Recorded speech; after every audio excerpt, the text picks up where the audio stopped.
Riječ sloboda ima više definicija, ali čini se da najbolje prihvatamo onu da je sloboda odsustvo ratnih sukoba. Ako uzmemo u obzir sve proživljeno, to i nije iznenađujuće. Međutim, rat se na ovim prostorima završio prije skoro 30 godina, a da li smo slobodni? Položaj suprotan slobodi je ropstvo, a možda najpodmuklije je ono dužničko. Da li je čist račun sloboda? Jer ako recimo dugujete banci, komšiji, prijatelju, pa ako zbog toga morate ćutati tamo gdje biste bili najglasniji, saginjati glavu, gutati knedli ili, ne daj Bože, izgubiti obraz samo zato što ste dužni, gdje je tu sloboda? Kako vi definišete slobodu? Sloboda govora, sloboda kretanja, sloboda izražavanja svog mišljenja. Za mene je to sloboda. Sloboda je kad čovjek slobodno radi, slobodno živi i slobodno troši svoje pare, ali svoje koje je zaradio. Sloboda je da svi ljudi žive normalno i dobro, a ne samo ovih nekoliko ljudi koji su u vlasti. Bez kredita, ne znam. Dug je rđav drug, a dužni smo svi. U ovoj našoj Republici Srpskoj svaki stanovnik je nažalost dužan. Na ovo će neki reći, ja nemam veze s tim, ja sam ni kriv ni dužan. Nigdje se nisam zadužio. Možda se ti i nisi zadužio, ali te je zadužio onaj koga si zaokružio. Zadužio je zemlju u kojoj živiš, a samim tim i tebe.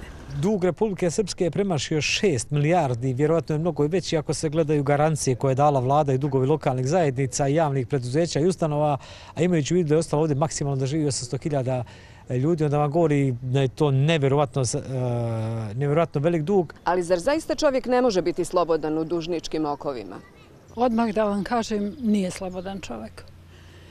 Ovo što rade u našoj Republici, ovo je strašno. Biće zadužena ko zna koja pokolenja. Nije slobodan ni u fizičkom smislu, a negdje ni u tom nekom emotivnom, zato što je to vrlo deprimirajuće. Mi svuda vidimo sad ljude koji su dugogodišnji dužnici, koji negdje uzimaju te dugoročne kredite da bi kupili negdje neki manji stambeni prostor i da bi se negdje kao porodice obezbijedili. Data nam je ta sloboda da na izborima odaberemo vlast koja će najbolje gospodariti našim novcem i dobrima, ali većina uvijek zaokruži onoga koji nas još više zaduži, a imamo slobodnu volju i misao.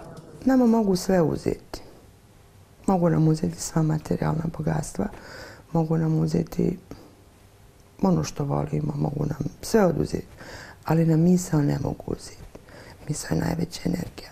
I sad koncentracija te takozvane, da je tako nazovem, slobodne misli, ako je samo jedna i ako je istinita i pravedna, ona može da promijeni svijet. I umjesto da slobodnom mišlju mijenjamo svijet, mi redovno biramo vlast koja ne zna da upravlja ovom našom malom republikom, za koju upućeni kažu da bi mogla biti kao Švajcarska. A ova vlast je tu našu prosperitetnu republiku zadužila toliko da je na kraju 2022. godine svaki stanovnik, pa i onaj tek rođeni, koji zaista ništa nije kriv, bio dužan 5.633 konvertibilne marke. Ali ni tu ne misle da stanu. Upućeni još kažu da u zaduživanju Srpske prednjači njen predsjednik. Prvo je išao kod MMF-a, Svjetske banke, pa onda je išao na unutrašnje tržište emisijom obveznica i trezorskih zapisa. Sada je onda obećao ruski mali veliki kredit, njega nema, sad ide u Kinu i njega ne interesuje ni kakva je kamatna stopa, ni uslovi otplate. Jedino ga interesuje da ima trenutno novaca, da može da funkcioniše njegov nakaradni sistem, da on opstane na vlasti. Svaki punoljetni građanin ove zemlje sa biračkim pravom i slobodnom voljom trebao bi da se zapita koliko je zapravo nedužan u cijeloj ovoj priči. Upravo smo objasnili zašto.